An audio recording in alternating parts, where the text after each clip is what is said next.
On est ravi maintenant d'accueillir Luc Châtel, président de PFA, Plateforme Automobile au Mobility Forum, qui était déjà venu à la dernière édition et qui nous fait l'amitié de revenir pour dresser les tendances de la filière. Je vous en prie.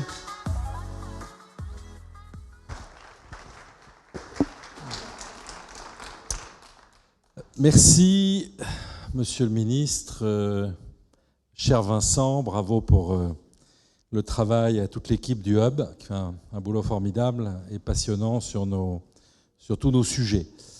Je voudrais juste ce matin partager quelques réflexions avec vous sur la révolution que vit actuellement l'industrie automobile, que j'avais eu l'occasion d'évoquer l'année dernière, mais qui est en train de s'accélérer. Finalement, nous traversons la plus grande transformation de notre histoire au moment où nous sommes les victimes de la plus grave crise de notre histoire. Ce n'est pas un petit paradoxe. Je ne sais pas si vous avez vu les chiffres du marché automobile ce matin, ceux du mois de janvier, qui continuent à enregistrer un net recul par rapport à l'année dernière, qui était une année historiquement basse. Et finalement, le marché automobile est le seul, depuis le premier confinement, seul marché industriel qui n'est pas rebondi. Et ça s'explique par plusieurs raisons, finalement. D'abord, nous sommes encore victimes de crises d'approvisionnement massives, notamment sur les semi-conducteurs, qui ne seront réglés qu'au cours de l'année 2022, et je l'espère, mais pas avant le deuxième semestre, qui entraîne des ruptures dans les livraisons. Et si vous voulez, quand vous allez acheter une voiture qui est un acte commercial assez impliquant, et qu'on vous dit vous ne serez pas livré avant 3 ou 4 mois ou 6 mois, c'est clair que ça refroidit un peu le client.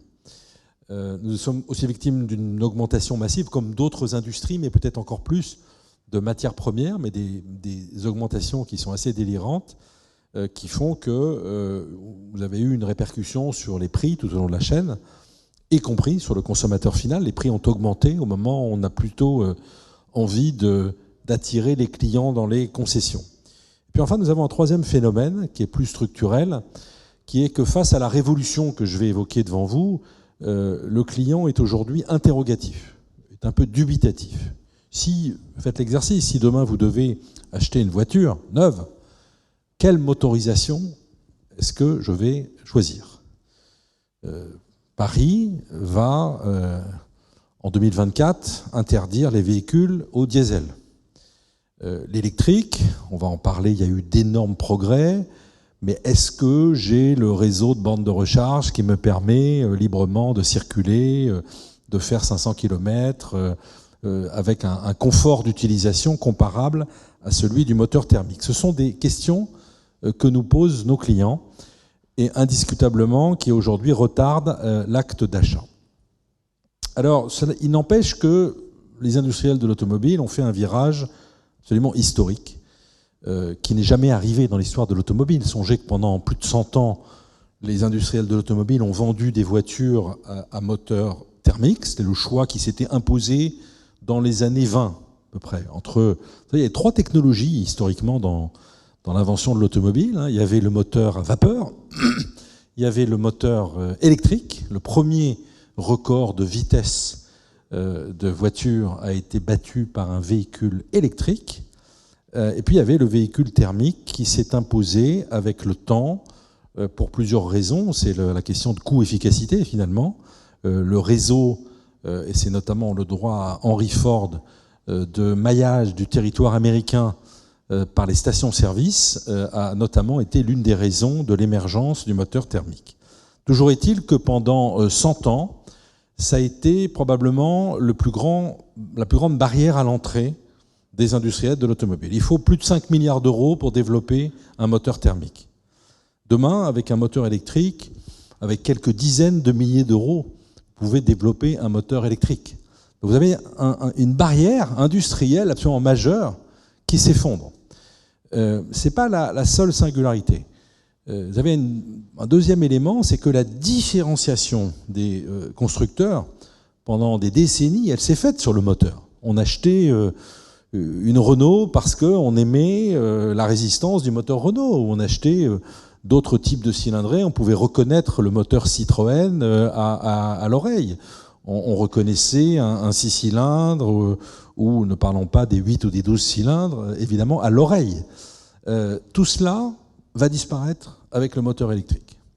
Et donc la différenciation qui avait lieu sur le moteur, elle va devoir se faire sur autre chose. C'est aussi pour cela que les constructeurs aujourd'hui investissent massivement dans d'autres domaines, les services de mobilité, et puis tout ce qui est embarqué dans le véhicule, les services connectés qui seront offerts aux consommateurs. Nous avons pris ce virage parce que l'industrie automobile, elle se doit d'être apporteuse de solutions face aux défis climatiques. Alors c'est pas nouveau, parce que si vous regardez depuis 15 ans, les émissions de CO2 au kilomètre des véhicules neufs ont été divisées par deux.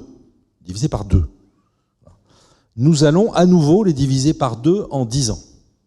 Mais pour y arriver, et compte tenu des contraintes réglementaires européennes qui s'imposent à nous, la seule solution technologique disponible à un coût à peu près acceptable, c'est l'électrique. Voilà. Nous aurions aimé, nous, que la pente soit peut-être un peu moins raide et qu'on nous laisse les choix technologiques, ce qu'on appelle la neutralité technologique, ce que nous avions dit au pouvoir public.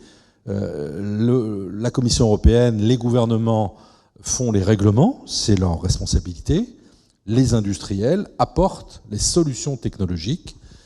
Et dans ces différentes solutions, il y a la batterie, mais il peut y en avoir d'autres. D'abord, nous étions arrivés à des performances sur les dernières versions des moteurs diesel tout à fait exceptionnelles. Je pense évidemment à l'hydrogène. Demain, il y aura les carburants synthétiques. Bref, il y a une pluralité de solutions. Et les ingénieurs de l'automobile, depuis 100 ans, ont toujours été en avant-garde, ont été apporteurs de solutions. Donc faisons-leur confiance. Le rythme de transformation qui est imposé, c'est-à-dire les moins 55% de CO2 entre 2020 et 2030, imposés par la Commission européenne, qui vont peut-être devenir un peu plus d'ailleurs dans les prochaines semaines, la négociation est en cours sous la présidence française, ajouté à la date d'interdiction des véhicules thermiques en Europe. Aujourd'hui, on est à 2035, mais vous avez des amendements qui émergent de pays qui n'ont pas beaucoup d'industrie automobile et qui ont plutôt envie d'avancer cette date. Tout ça fait que les choix technologiques qui sont faits aujourd'hui par les constructeurs sont sans retour. Tout le monde est obligé de passer à l'électrique batterie.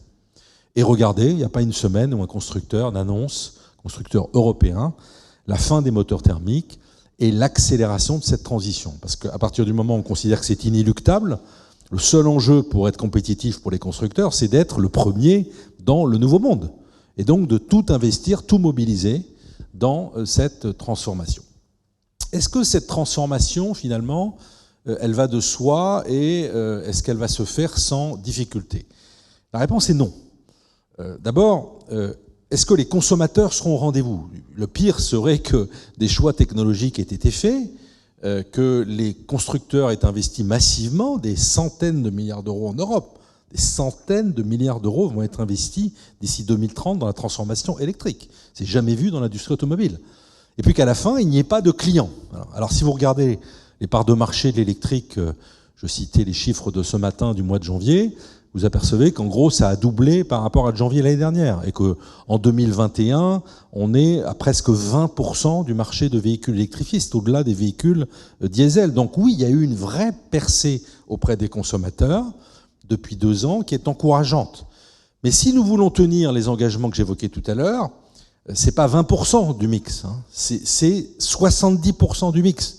C'est-à-dire qu'il va falloir multiplier par 3,5 la part de marché des véhicules électrifiés dans les 5 prochaines années.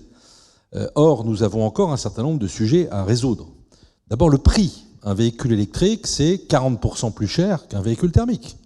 Donc, comment faisons-nous pour proposer aux clients des véhicules électriques qui ne soient pas un luxe? Ça veut dire que la filière va devoir, dans son ensemble, absorber ce différentiel de compétitivité dans les 5 prochaines années. Et nous travaillons beaucoup là-dessus, parce que c'est un énorme sujet pour les constructeurs, mais aussi pour les sous-traitants. Le ministre est parti, mais on a un énorme sujet avec le gouvernement, qui sont les bornes de recharge. On voit bien qu'aujourd'hui, il y a un déficit de bornes de recharge publiques, puisque le gouvernement s'était engagé à 100 000 bornes au 31 décembre 2021. On était à 50 000 bornes au 31 décembre 2021. Et pour ceux qui ne l'ont pas encore essayé, faites l'exercice, faites l'expérience, menez l'expérience électrique. Vous allez voir que quand vous faites un peu des longues distances, ça peut être une aventure, encore aujourd'hui. Donc ça, c'est un sujet. Donc, cette révolution, elle est en marche, elle est inéluctable, mais elle n'est pas encore gagnée. Et pour la gagner, je terminerai par là, nous avons besoin de nous mobiliser, nous l'industrie automobile, avec le soutien des pouvoirs publics, les régions, l'État, l'Europe, dans des grands programmes d'investissement massifs qui vont incarner l'automobile du futur. La vraie question, puisque c'est un nouveau départ de l'industrie automobile, c'est est-ce que la France sera au rendez-vous de ce nouveau défi? Elle peut ne pas l'être. C'est-à-dire que l'idée qu'il n'y ait plus d'industrie automobile en France digne de ce nom, qui compte sur la scène internationale, dans 10 ans, n'est pas une question saugrenue. Tout le monde peut disparaître dans ce scénario de disruption qui a été évoqué. Et la seule réponse à cela, c'est la capacité à investir dans ces technologies du véhicule de demain, attirer des investissements de véhicules, de batteries, de gigafactories. Il y a 3 grandes gigafactories qui sont prévues aujourd'hui en France. Travailler sur toute la chaîne de valeur, y compris la question de l'approvisionnement des métaux rares, qui n'est pas un petit sujet dans la filière batterie. Investir dans l'électronique de puissance, qui va être la création de valeur de demain autour du moteur électrique. Toute la chaîne du véhicule connecté, ou encore le recyclage des véhicules, qui sont autant de grands projets structurants qui peuvent capter la création de valeur dans l'industrie automobile dans les prochaines années. Voilà, donc l'industrie, la filière que j'ai l'honneur de présider est engagée dans cette transformation. Elle le fait certes à marche forcée, mais avec la volonté que l'Europe, que la France, qui a inventé l'automobile au XIXe siècle, qui a été une grande nation d'automobile au XXe siècle, continue à peser dans la cour des grands de l'industrie automobile du futur. Et pour voir cette transformation de vos propres yeux, après cette période un peu compliquée, je vous invite au Mondial de l'automobile qui va être organisé au mois d'octobre 2022 et qui sera le témoin de cette transformation. Finalement, ce sera le premier salon de l'industrie du futur de l'automobile.